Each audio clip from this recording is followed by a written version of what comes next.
I never saw it coming. Not at first.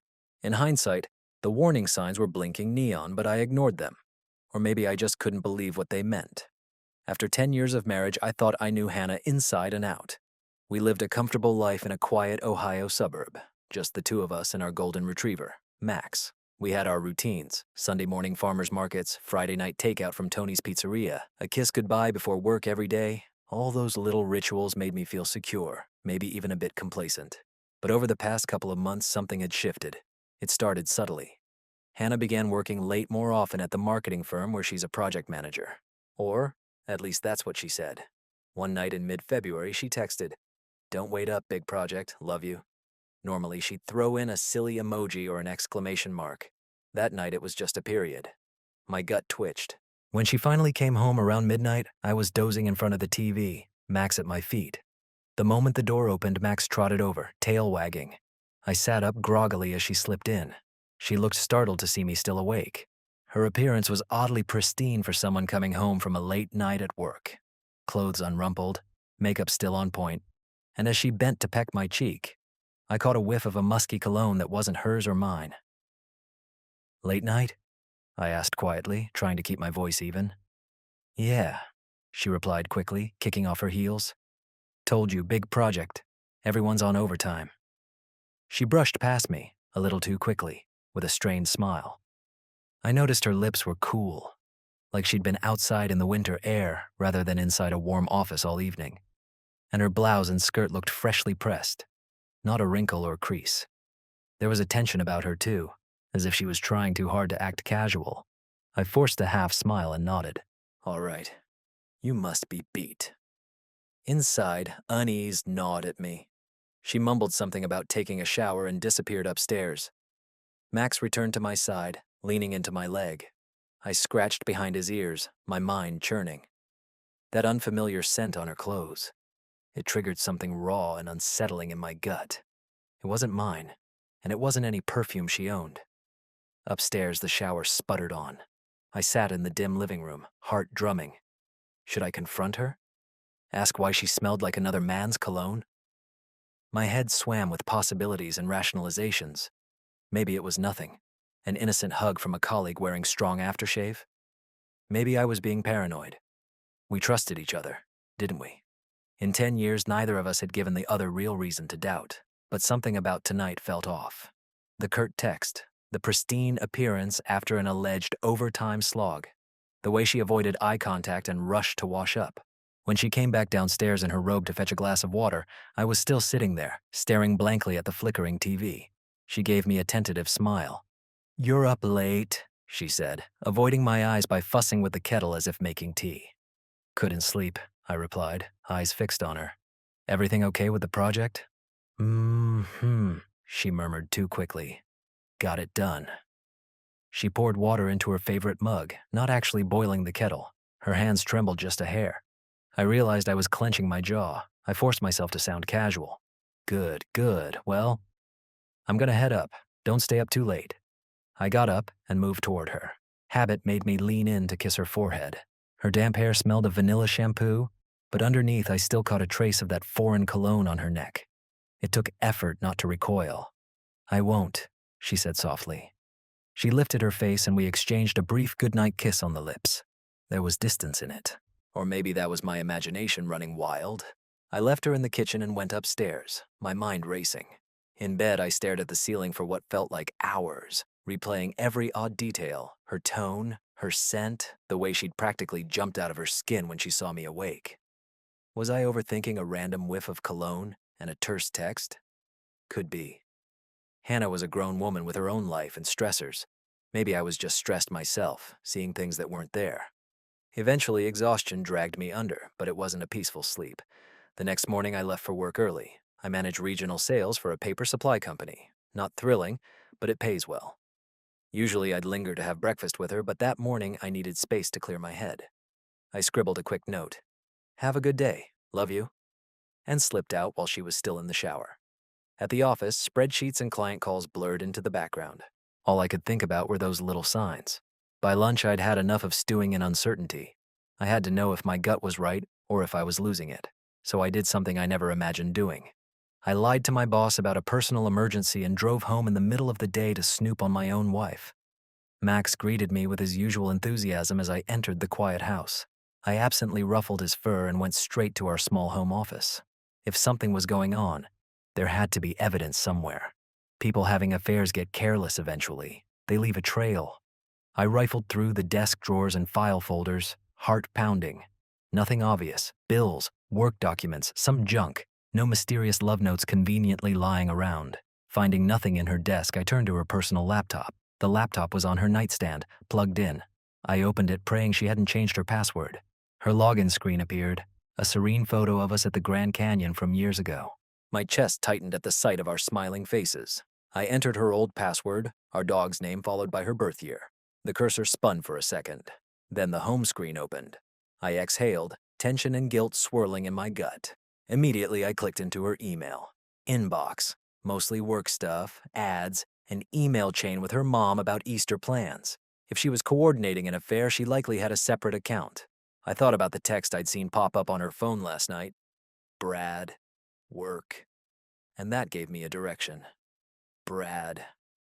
Could that be Bradley K. Thompson, the guy from her office she'd mentioned once or twice? I vaguely recalled meeting him at her last Christmas party. Sandy blonde hair, firm handshake, a quick smile. Younger than us by a few years, maybe early 30s. He was a new hire on her team, I think. If Brad was her affair partner, maybe there'd be something in her digital life linking to him. I checked her contacts and calendar. Nothing obvious. Then I opened her browser history. It was mostly mundane. YouTube, Amazon news sites. But one item made my blood run cold. A Gmail login page for an account I didn't recognize, and right after that, a booking confirmation email for Blue Moon Inn. Reservation for 2. My heart slammed against my ribs. The Blue Moon Inn is a boutique hotel on the outskirts of town. We'd gone there for a romantic anniversary getaway once, years ago. According to the confirmation, a room, day use, 1 p.m. to 4 p.m., had been booked under her name just 3 Fridays ago. A day she had told me she was working from home on a big presentation. I felt the color drain from my face. It was one thing to suspect, but here it was in black and white. A hotel room in the middle of the day. For 2 people. Under her name. I leaned back, hands shaking on the keyboard. I stared at that reservation email, a mix of fury and devastation coursing through me. My brain flashed images of Hannah entwined with someone else on crisp white hotel sheets, doing things that were supposed to be ours alone. I tasted bile and had to swallow hard to keep from gagging. I copied the reservation details and forwarded the email to myself, then took a screenshot for good measure. Evidence? I needed evidence. Max whined softly from the doorway, sensing my distress. I realized I'd made a strangled sound. I cleared my throat. "It's okay, boy," I managed, voice thin. It was not okay. Not at all. I stumbled back and sat heavily on the edge of our bed, my body trembling with a storm of emotions. Rage surged hot and immediate. I wanted to put my fist through a wall. Then came the pain, a deep, twisting knife in my chest. The vows we'd made, the trust we shared. All of it was shattering before my eyes. Images of Hannah with Brad flooded my mind and nearly brought me to my knees. How long? How could she? Why would she do this to us? To me?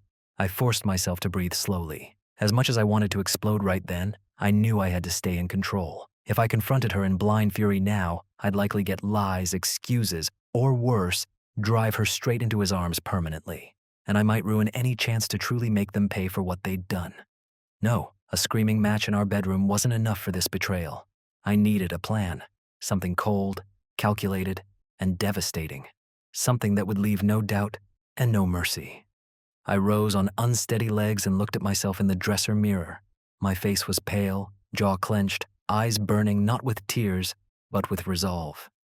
"All right," I whispered to my reflection. "You want a war, Hannah? You'll get one." I spent the next couple of hours methodically gathering whatever evidence I could. I forwarded her incriminating emails to a secret folder. I searched her laptop for any documents or chats. Nothing obvious aside from that Gmail account she must have been using. I couldn't get into it, without her password, unfortunately. I did find her phone bill online. A quick scan showed an awful lot of calls and texts with a number I suspected was Brad's. I saved that too. Before leaving, I carefully returned everything to how it was. Laptop plugged back in, desk as tidy as I'd found it. I didn't want her to suspect a thing. As I drove back to my office, I realized my hands were startlingly steady on the wheel. A cold focus had taken hold of me, pushing aside the anguish for now. I had work to do, not my day job, but a far more important mission. Operation Burn It All Down, I grimly dubbed it. That evening, I began Phase 1, surveillance and confirmation. It was Friday again, 1 week since that blue moon rendezvous, and I had a dark hunch they'd try to meet. Cheaters are nothing if not predictable once they fall into a pattern. Sure enough, around 5:30 p.m., Hannah texted that she'd be working late again. My jaw tightened as I typed back a simple, "Okay, good luck." I left the office early, claiming I was still feeling ill. Then I drove to a spot with a clear view of Bright and Brand Marketing's parking lot. I waited. At 5:45, I saw her. Hannah emerged from the building, glancing around nervously. A moment later, a man stepped out behind her. Brad. Even from a distance, I recognized his build and sandy hair. They spoke briefly by the door, then separated to their cars. I watched as Hannah got into her blue Honda and pulled out. Brad, in a black BMW, followed at a discreet distance. I felt my pulse quicken, blood thundering in my ears. Caught you, I thought. Keeping several car lengths back, I tailed them across town. Dusk was falling as they left the main roads and headed toward the outskirts. My suspicion was confirmed when I saw Hannah's turn signal flash at that familiar oak-lined gravel lane. The Blue Moon Inn. I killed my headlights and coasted to a stop under the cover of some trees before the clearing. Peering out, I saw her Accord and his BMW park in the small lot. They got out, and under the amber glow of a lamppost, I saw him place a hand on her lower back as they walked into the inn's side entrance. She looked up at him and smiled in a way I realized I hadn't seen her smile at me in a long time. Full of giddy excitement. It made me sick. Teeth gritted, I got out of my car as quietly as possible. The winter air bit at my cheeks, but I barely felt it. My focus was laser sharp.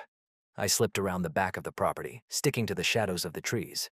There were a series of private cabins behind the main building, each with its own little porch and window. It was how couples came and went discreetly. Sure enough, I spotted Hannah and Brad hurrying along the path to cabin number 3. He unlocked the door and they disappeared inside, the door clicking shut behind them. My hands balled into fists. Part of me wanted to storm up and kick that door in, to catch them in the act and scream and rage and maybe knock Brad's teeth in. But the colder part of me, the part that had taken over, whispered, "Not yet. Get proof. Make it count."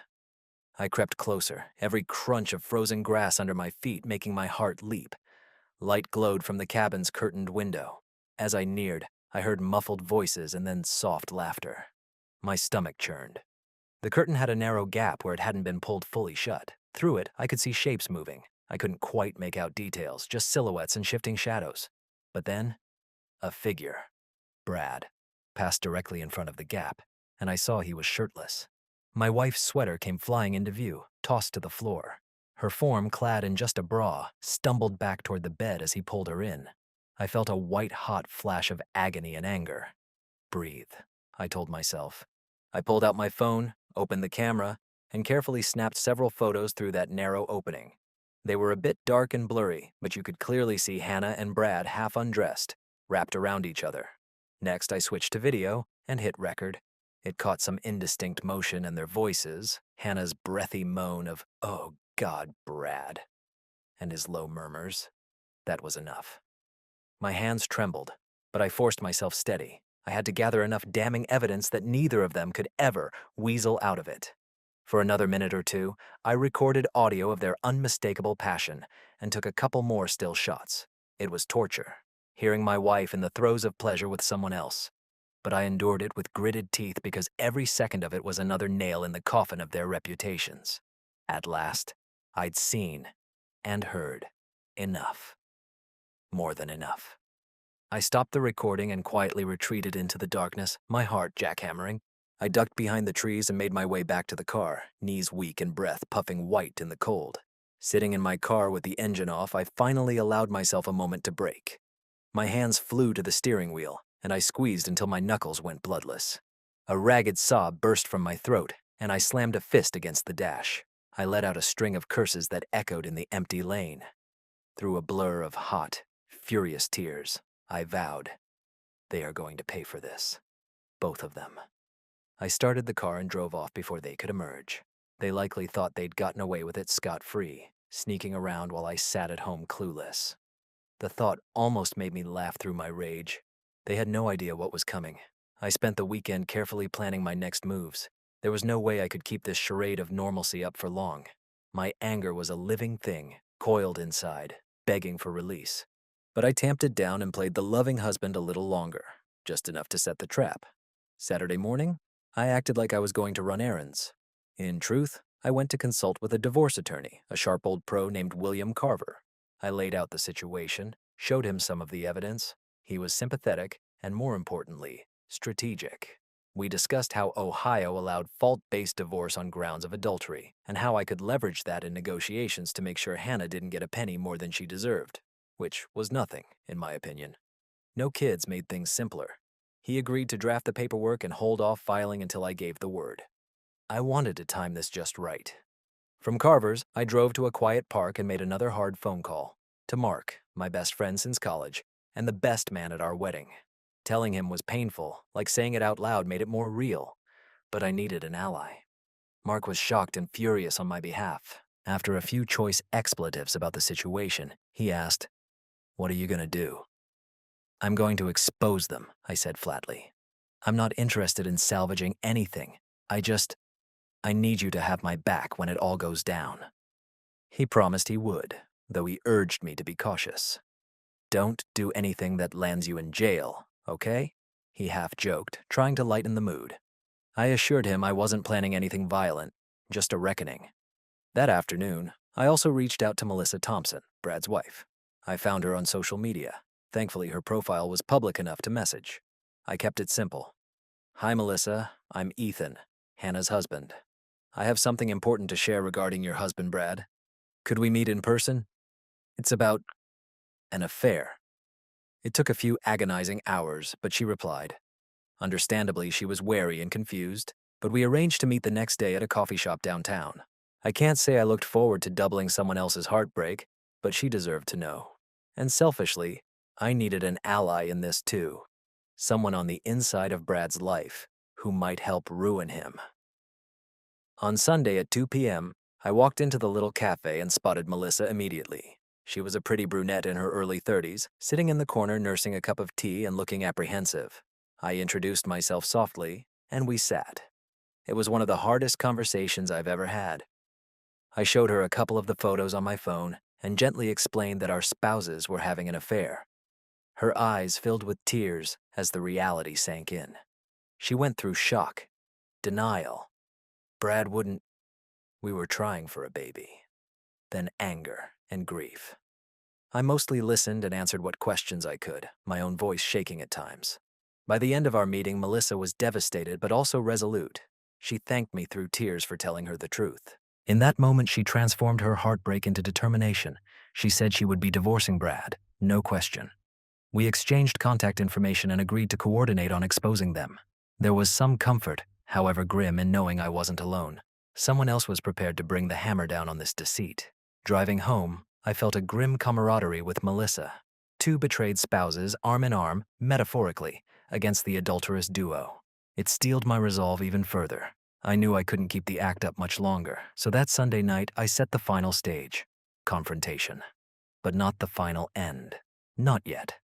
This would just be the opening salvo to knock them off balance. Late Sunday, after we had eaten a mostly silent dinner, I was too tense to play normal, and she seemed on edge, sensing something was off. I found Hannah folding laundry in the bedroom. My heart was hammering, but my voice came out cold. "We need to talk." She looked up, startled by my tone. I rarely use that timbre with her. "Oh, okay," she said, slowly straightening from the pile of towels. "What's wrong?" I shut the bedroom door. My hands were in my pockets so she wouldn't see them trembling. "I want you to be honest with me," I said, feeling an icy calm envelop me. "It's your last chance to come clean." Her brow furrowed. "Ethan, you're scaring me. What are you talking about?" I stared at her for a long moment, the silence heavy. Then I spoke the words that had been burning inside me. "I know you're having an affair with Brad." It was as if I'd slapped her. Hannah recoiled, eyes going wide. For a second, she just blinked rapidly, her mouth opening and closing. What? Us, she stammered. I continued, voice flat. I know, Hannah. I know about the lies, the hotel, all of it. Brad Thompson, your co-worker. How long did you think you could fool me? Her face went sheet white. Oh my God. She clutched the back of a chair for support. Ethan, I.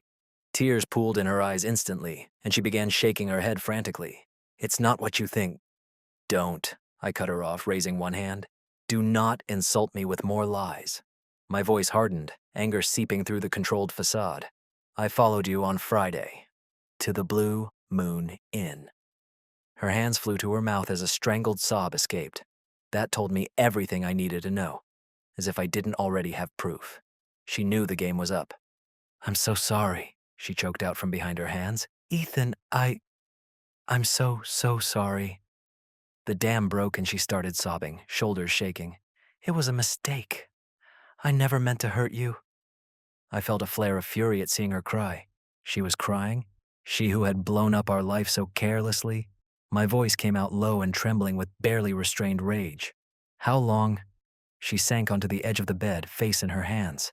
A few months, she wept. It just happened. I was stupid. Why? I demanded, my hands finally out of my pockets, balled into fists at my sides. What did I do wrong, huh? Was I not good enough to you? She looked up, makeup running. No, it wasn't you. It was me. I was feeling, I don't know, lonely or bored, and he was just there. And it just happened. She was practically babbling. I never stopped loving you, Ethan. I swear. I know I ruined everything.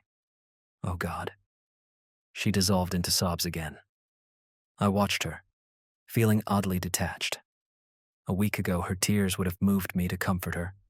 Now they just felt like part of the show. Who else knows? I asked coldly. Your friends? Anyone at work? She shook her head vehemently. No one. I never told a soul. I swear. I paced a few steps, running a hand through my hair.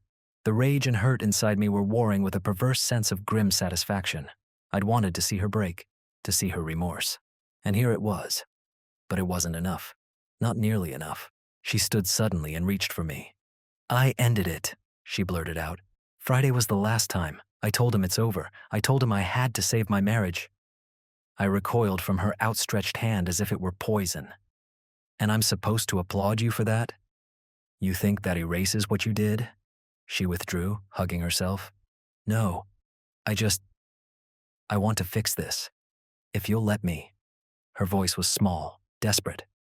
Please, Ethan, I will do anything. Therapy, counseling, whatever it takes. Just don't leave me. Please. I studied her. This woman I had loved so deeply and who had sliced me open without a second thought. It was strange. Beneath the hurt and anger, I almost felt pity for how pathetic she looked now, but that didn't soften me. If anything, it reinforced my resolve. I then coolly laid out what I expected if she wanted even a slim chance at redemption. Complete transparency with her phone and email, a full written account of the affair, every date, every lie, everything. Telling her parents the truth about what she'd done, and an immediate, total cutoff from Brad, including taking an indefinite leave from work so she'd never see him. Hannah agreed to everything, sobbing and apologizing through each demand, desperate to prove herself. She would have signed her soul over if I'd asked. Yes, I'll do it all. Thank you, Ethan. You won't regret this, I promise. I'll make it right. She babbled. I just nodded curtly. We'll see. With that, I left her quivering on the bed and walked out. I spent that night in the guest room, staring at the ceiling, listening to her muffled crying down the hall until it finally stopped. Her compliance with my conditions wasn't mercy on my part. It was a stall tactic. Time for me to marshal my forces and ensure that when I struck, there would be no counterattack. Little did she know, forgiveness was never on the table. I was merely keeping her under control until I could drop the axe. The following week was a whirlwind. Hannah, thinking I was considering reconciliation, bent over backwards to please me, in a tragic, ironic twist. She handed me her phone and laptop whenever I asked. I mostly pretended to peruse them, since I already had the juicy bits. She spent hours writing out a detailed confession of her affair, which I quietly photocopied and stored as a handy piece of evidence. She also, with trembling dread, called her parents and arranged for us to visit them the next weekend so she could come clean in person. That was my stipulation. A phone call wasn't enough. And she emailed HR to take an immediate personal leave, citing a family emergency. By Wednesday, she was effectively unemployed for the near future and stuck at home where I could monitor her. She also cut off all contact with Brad, or so she claimed, and from what I could secretly see, it appeared true. She showed me a final text she'd sent him. "My husband knows. It's over. Do not ever contact me again." His reply was short. She showed me that too. "Understood. I'm sorry." After that, nothing. Fine by me. I didn't want that coward reaching out to her and possibly mucking up my plans. Meanwhile, I coordinated with Melissa and my lawyer behind the scenes. Melissa, for her part, confronted Brad and told him she was filing for divorce. She later texted me that he moved out of their house in disgrace. We agreed that Saturday, the day we were set to see Hannah's parents, would be D-Day for public exposure. I also prepared an email to send anonymously to Bright & Brand's HR department first thing Monday, exposing the workplace affair, with a couple of those choice photos attached. If all went as planned, neither of them would have a shred of reputation or goodwill left by next week. Hannah seemed cautiously hopeful through the week, mistaking my cool politeness as effort on my part to work things out. I played the role adequately, not affectionate, but not outright hostile either. Inside, though, every moment in the same room as her was an exercise in self-restraint. I slept in the guest room every night, claiming I needed time. In truth, I just couldn't bear to be near her. Each time I saw her red, puffy face or heard another meek apology, I thought of her in that cabin with him and had to fight the urge to lash out. Soon, I told myself. Soon. Saturday arrived, bright and clear. We drove together to her parents' house, about 20 minutes away. Intense silence. She thought we were going so she could confess privately to them. Little did she know I'd invited my own parents, and a couple of our close friends as well. Plus, Melissa. I wanted a public reckoning, not a quiet family conversation that could be swept under the rug. As we pulled up to her folks' cozy 2-story home, Hannah wrung her hands. "I'm so nervous," she whispered. I merely grunted. I was nervous too, but not for the same reasons. Inside, her parents greeted us warmly, if a bit confused by the group of people gathering in their living room. My parents were already there, making awkward small talk with hers. Our 2 closest mutual friends, a couple, Todd and Angela, were there as well at my invitation. They had no idea why yet. And Melissa, whom only I knew, had arrived shortly after my parents. I'd introduced her as a friend, which was true in a sense. She stood a bit off to the side, quiet and steeled. Hannah blinked in surprise at the crowd. "Mom? Dad? What's everyone—" Her father gave me a puzzled look. "Son, you said there was important news." I had told them all that I had a big announcement regarding our marriage, urging them to be present. Technically true. I cleared my throat and gently guided a stiff, pale Hannah to the center of the room. I remained standing beside her, arms crossed. My heart was pounding, but I kept my face rigid. "Thank you all for coming," I began. The room fell silent. 7 pairs of eyes looked back at me, some worried. My mom, her mom, some confused. Our friends? 1 pair blazing with quiet fury. Melissa's. Hannah was already trembling beside me, sensing doom. I took a breath. "We asked you here because there's something you all need to know about our marriage." I glanced at Hannah. She was staring at the floor, tears already trickling. Good. She could start. "Go ahead," I said to her, voice like ice. "Tell them." Her head snapped up, eyes wide and panicked. "Ethan, I ... Her mother frowned. "Honey, what is it? You're scaring me." Hannah opened her mouth, but no sound came out, just a strangled sob. She looked at me pleadingly, as if hoping I'd bail her out. Not a chance. My father, a no-nonsense man, stepped forward. "Would someone please tell us what's happening?" I straightened, squaring my shoulders. "All right, I'll say it." I surveyed the room, my voice level. "Hannah has been having an affair." A collective gasp. Hannah's mother covered her mouth, eyes brimmed with tears. Her father went red, jaw tightening. My own mom looked stricken, and my dad closed his eyes in disappointment. Todd and Angela exchanged stunned looks. Hannah broke into fresh sobs. "I'm sorry," she cried to the room. "I'm so sorry." She reached toward her parents. "Mom, Dad." Her mother shrank back, hurt and confusion on her face. "Oh, Hannah, how could you?" Her father cleared his throat, trying to remain calm. With whom?" he managed. I answered for her, crisp and clear. "With a man named Brad Thompson, her co-worker." I gestured toward Melissa. "His wife, Melissa, is here as well." All eyes turned to Melissa. She stepped forward, lifting her chin. "Everything Ethan is saying is true. My husband, Brad, betrayed me with Hannah." Hannah looked like she wanted the floor to swallow her. "Mrs. Thompson, I'm sorry," she whispered, voice cracking. Melissa's expression was stony. "I'm not here for an apology," she replied. "I'm here for the truth." With that, she fell silent, arms crossed tightly. I had to admire her composure in this moment. I didn't let up. I pulled out the folded papers of Hannah's written confession. She didn't know I had copies. "This is Hannah's own written account of the affair," I said. She detailed how it started at a work party last fall and continued for months. She lied to all of us repeatedly to cover it up. Working late, fake girls' nights, you name it. They met in cheap hotels during office hours. I let that sink in, saw the disgust and shock on the faces around us. And to be perfectly clear, I added sharply, they weren't just talking or having an emotional affair. They were sleeping together. Frequently. Hannah's dad closed his eyes in shame, putting an arm around his silently crying wife. Angela, one of our friends, actually let out a soft "Jesus" under her breath, blinking back disbelief. My own parents looked devastated. My mother approached me, tears in her eyes. "Oh, Ethan, honey." I shook my head subtly. I appreciated her sympathy, but I wasn't done yet. Hannah had sunk to her knees, sobbing into her hands. No one rushed to comfort her. Todd, our friend, looked at her with a mixture of pity and disappointment. Her mother was crying softly. Her father had a hand on his forehead, as if trying to ward off a headache. In the heavy quiet, I cleared my throat. "I have photos and recordings as proof if anyone needs it." I spared them the display for now. No need to actually show the pictures unless someone doubted me. No one did. The evidence was overwhelming enough. My father-in-law broke the silence, speaking low.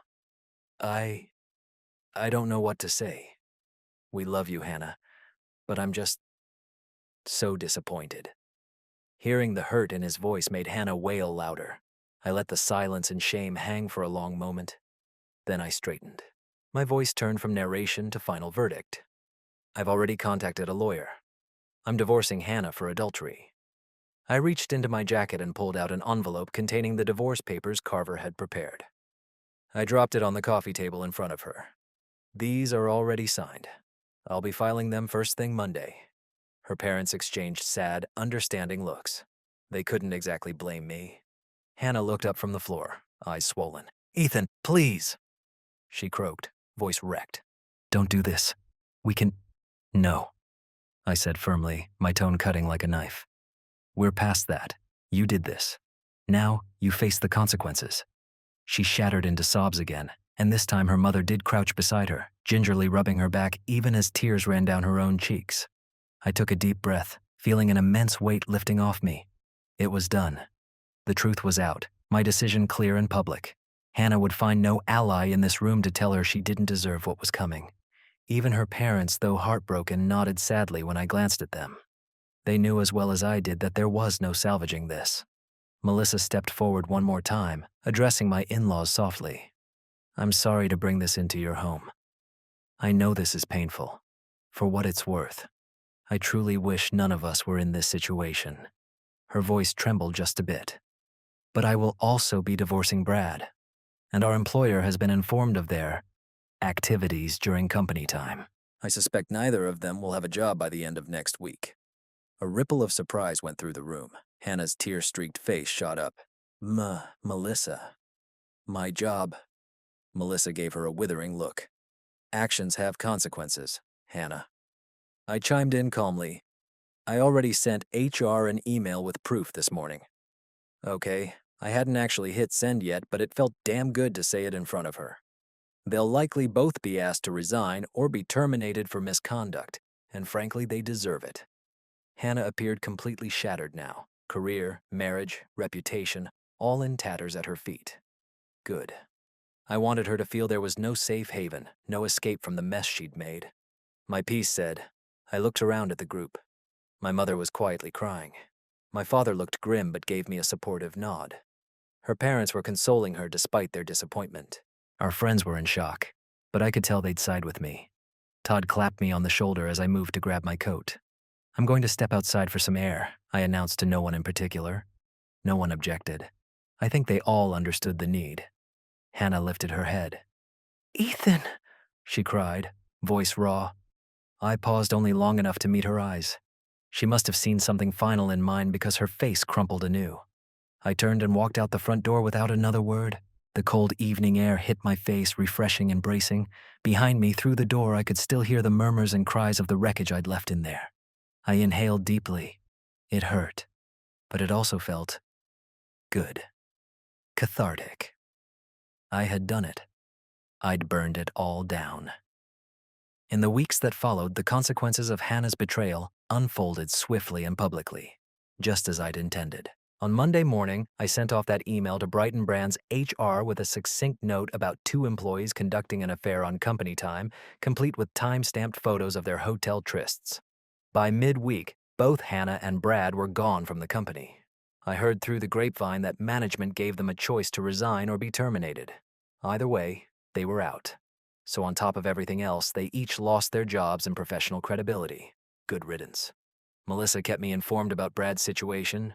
True to her word, she filed for divorce immediately. Brad apparently didn't put up much of a fight. What could he say?